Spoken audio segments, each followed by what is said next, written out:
Hello, this is David Bianco. Welcome back. Thank you for joining me today. If it's your first time here, I appreciate you taking the time. If you've been here before or a subscriber, thanks for returning. So today it's going to be a shootout. Donald Fagen's The Nightfly. We're going to be looking at some vinyl comparisons on different pressings.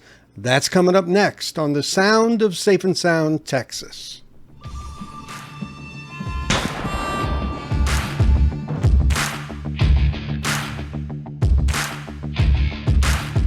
Hello and welcome back. So Donald Fagen's The Nightfly, it's a really interesting album from so many aspects.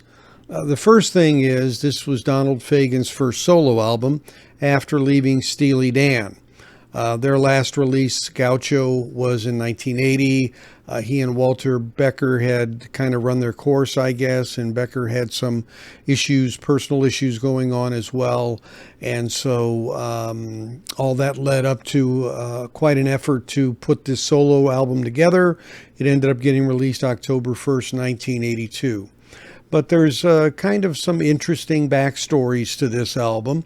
One of them has to do with the recording method. This was one of the first albums done kind of purely digital. It was mixed and recorded on a 3M 32-track digital system. Those recorders went for about $115,000 at the time. And they also used a 4-track machine. And they did that at Soundworks Digital in New York. And so it was a new adventure from a technology standpoint and a recording standpoint. Of course, the good news is that Donald brought across Gary Katz as his producer, Roger Nichols as his engineer, and Elliot Shiner doing the mixing. So he had a familiar group to work with.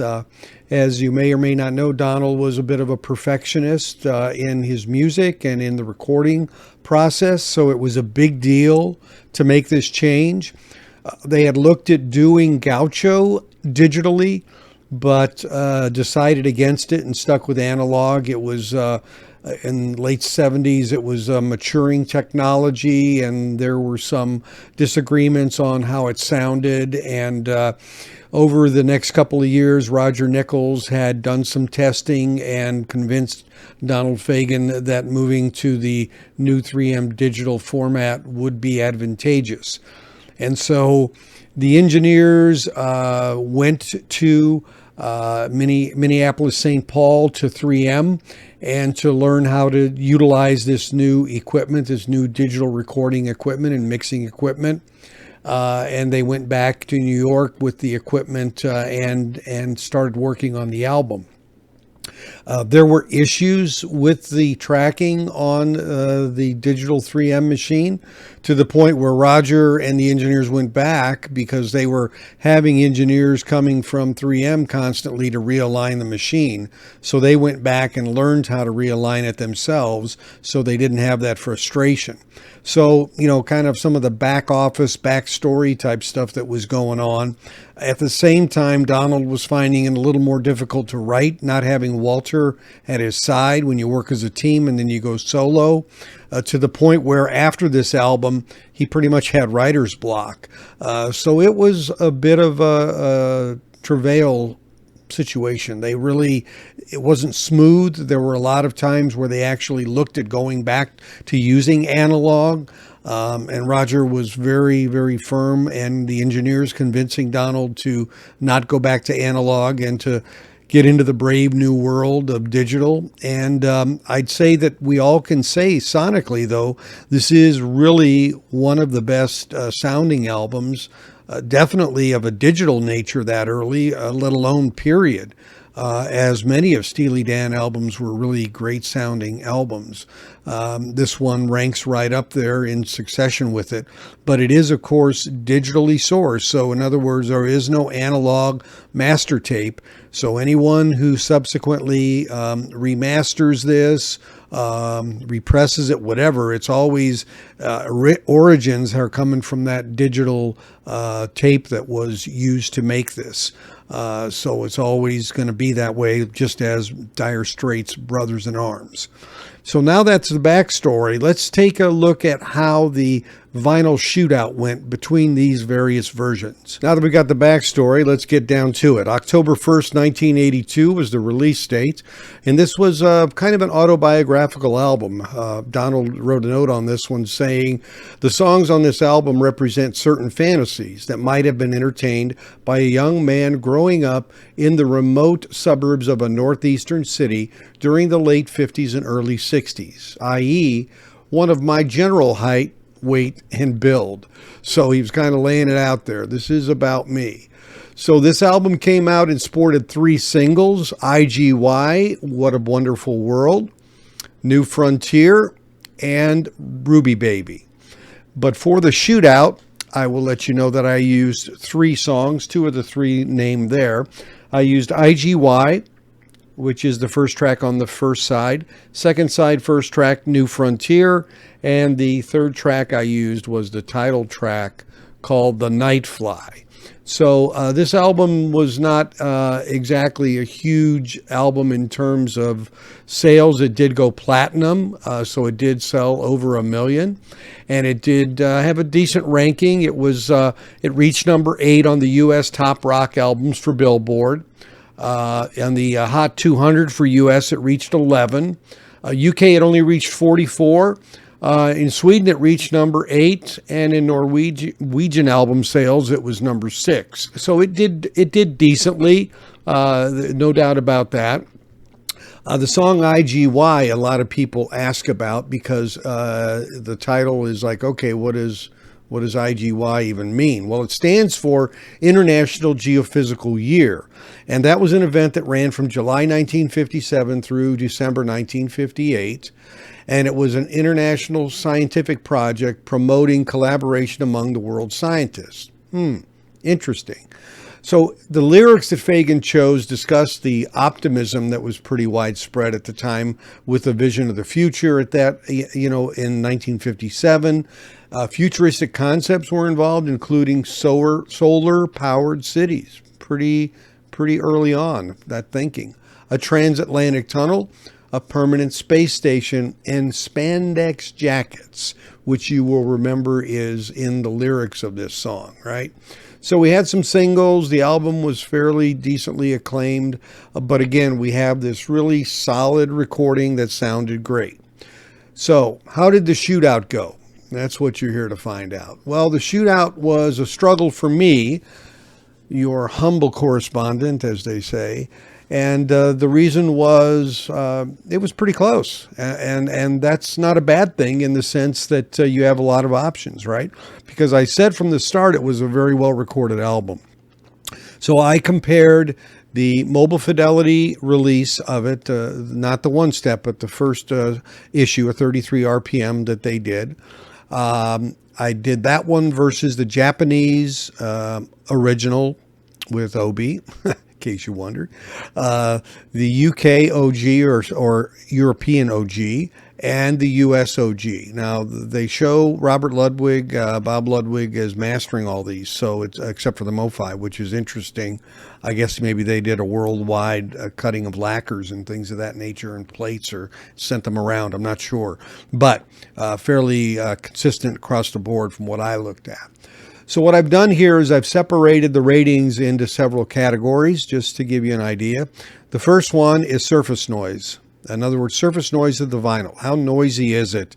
And of course, you do this when you first come into the record on the beginning track and between tracks, on quieter sections of tracks. You're basically listening to not hear any noise, not to hear the vinyl, not to hear the stylus going through the groove. That's a good thing. So I graded these A through F as opposed to numerically, because numerically can be confusing. So that was my first area of rating. So surface noise, I rated the MOFI at a B+. So it was relatively quiet, but not dead quiet. And I'm a hard grader here. An A or A+ has to be pretty dead quiet.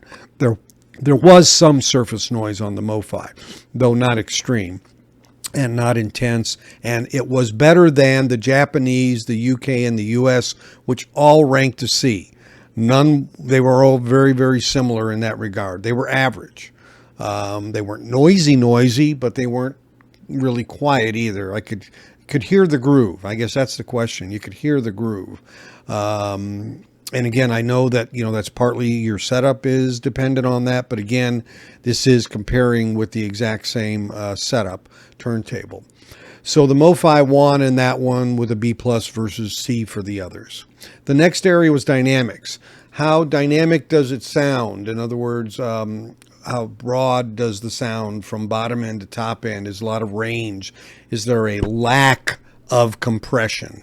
And part of that is, of course, the way it is originally recorded, but in mastering they can compress some for getting it on the lacquer and controlling it in terms of how much it's going to be having grooves that are really tight against each other with modulation like from bass, and so the mastering can impact that. And so the dynamics are something to listen for. The other thing, of course, with any album is you have to A/B these, as I do, switching back and forth with it. And it is, in fact, going to be a volume difference between these. The three non-MOFIs, the volume level was very similar, and it was hotter than the MOFI. The MOFI had to turn up about 15% on the volume to volume match the two. But once all was said and done, the MOFI ranked 8.5 in dynamics, and the others were 8s. So again, fairly strong, but it just felt like there maybe a little bit was still left on the table, and maybe it's the digital that didn't quite capture the bottom end as well, and the voice wasn't. There were some aspects of the voice that just didn't seem quite as stretched as they could have in this, and so I rated the MOFI at 8.5 and the others at 8. When it came to imaging is stereo imaging left to right and depth imaging, whether you could hear the instruments in placement away from you, toward the speaker, behind the speaker, towards you, in the center, all of these areas. And so imaging on these was exactly the same, in my opinion. They were 9s across the board. Very good imaging. Didn't see a distinction in them at all. Bass and the lows, the bottom end was good, but it wasn't a 10. It was I gave it a 9. The bass seemed like it was it could add a little more, but the point is they were all basically the same in the bass. They all were very, very good, as were the mid ranges, which is the next rating of the 9. The vocals, again, as I say, I think there was still a little more in the vocals that weren't quite as defined as I think they could have been. I think that may be more an issue of the digital than anything, but they were very, very good, but consistent across them all. So nobody really won in that area either. They were all 9s. Now, where they came into the difference was the highs. The highs on the MOFI compared to the Japanese, US, and the UK. So what I noticed in the Japanese, US, and UK was some semblance where the S's had a little bit of a S sound to them, and some of the cymbal hits, as well as the voice when they said the letter S a lot. Whereas the MOFI didn't have as much of that, or had very, very little. It was very, very minor, where it was more pronounced in the other 3.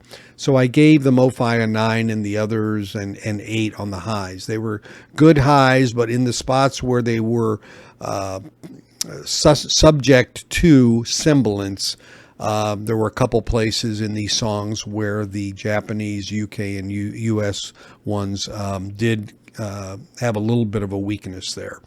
So all told, where we have a difference, it is relatively small. The biggest difference was in the noise floor to me. If I was going to say what the biggest gap was, it was there. These amazingly sounded very, very close. And when it came to the Japanese, US, and UK, they were just camel's hair difference in my opinion. And I can't often say that. That is why I took weeks to do this. I got the Japanese, was the last one I got like 5 weeks ago, and I've taken this long to do it. I had to I did my rankings and listening and wrote up notes, and I came back a week later and did it again, just to see if my mind was playing tricks on me. But I think that's where it ends. So the good news is you can go out and, spend probably under $20. And if you could find a really clean copy, so maybe a little more than $20, but of this album, the US and UK, if you're in Europe, the Scandinavian version, I actually have that one too. They were just all this, really very, very, very similar. So you can get a decent value. If you like the album quite a bit like I do, I love having the MOFI. I listen to it the most probably. And I think that it brings just a tad more to the table. And that's really nice because you're paying a bit of premium, obviously, for that album. And I think it's worth it. So that's kind of my rundown on those. I think that basically you can't go wrong. I promised a bit of a bonus for this one, and I'm going to tell you that I did purchase a multi-channel SACD, a 5.1 multi-channel of this album. I like it enough to justify it, out of Japan. And I'm going to give you a few impressions of it as well. Just since I did it, I thought I would add that to the mix. So a couple of comments that I was writing as I was listening to the SACD, which is a high resolution format for a CD that allows multi-channel 5.1, meaning that you have a front left and right, a rear left and right, and you have a center channel up front in the middle. That's your 5. 0.1 means there's a subwoofer track on there as well to drive very specifically the bass at the bottom end, which obviously works as an advantage in any system, of course. So what I wrote, a few of my comments on these songs as I was listening to them was: cymbals lacking sheen, rhythm guitar not crisp, mid-range and bottom end more pronounced with vocal strength. So again, you're talking here a digital format against a digital source. A little bit different than going and converting to analog. So maybe that explains why the vocal strength was there here, and maybe a little less, little was lost in translation going to analog. So that was kind of one of the impressions. Rich, strong bass and kick drum. Lead vocals much more predominant, while the chorus was pushed back back a bit. So we definitely had overall more vocal presence in this, and the bass was in some ways not quite as strong as it was on the vinyls, ironically. Now again, I want to emphasize, when you're listening to something with more channel separation, meaning 4 distinct channels around you and the center channel, it's a different aura because you maybe only get certain instruments in certain places or certain voices in certain places. And that can be a benefit or a distraction. It doesn't always balance out. So it's a really different experience. But the bass, for example, rated an 8.5, whereas the mid-range was a 9.5. And the highs were an 8.5 as well. Now, the imaging was a little better, but honestly, you expect that a bit on a multi-channel. And the reason I say that is because you have things distinctly broken out a little more differently. So that's not a surprise. Definitely something that you tend to experience with that more. And the dynamics were very good as well. They were a 9. Obviously, there's no surface noise to contend with here, so that's always an A+ with a digital medium. But again, a little bit different with the vocals. Obviously, there was no semblance, though, in the highs because you don't really have that phenomenon happening with listening to CDs or SACDs. It's more of a situation that occurs with vinyl. So it was very nice to listen to. The separation was very distinct. You definitely hear some instruments on here that that are in the original 2-channel, and you listen to it and hear it, but it maybe is separated out in a little more pronounced auditorily, because your brain kind of processes it as a distinct element because it's there distinctly, as opposed to blended in the 2-channel. The 2-channel on this, because it's a hybrid disc, it sounded very similar to the albums without the obviously without any semblance, without any surface noise. So it sounded very nice, actually. So, but it was $50. So I think that disc was $50. I'm sure you can get it cheaper than that. I think there's a place called CD Japan that sells these when they're in stock, which is off and on for a little less. But I got mine through Acoustic Sounds because they had it and I wanted it. So a little bit of a bonus there on this, listening to it from a 5.1 perspective. So that's my Shootout, Donald Fagen, the Nightfly. I really enjoyed doing it. It was a lot more tedious than I expected because it was a lot closer than any other Shootout I've ever done. And again, to me, that's a testament to the quality of the work that was done on the album and the way it was mastered by Bob Ludwig.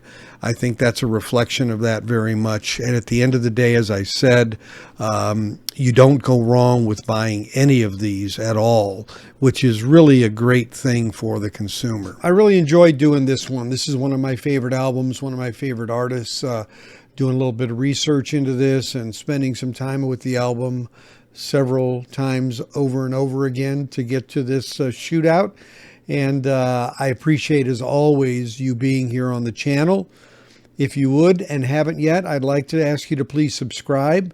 Hit the black bell there to get notifications, and like the video with a thumbs up. Comments are always welcome. I do try to get back to many of them, and I always want to thank you for the time you've spent. So again, thank you for being here, and we'll see you next time at the sound of Safe and Sound, Texas. Take care, everybody.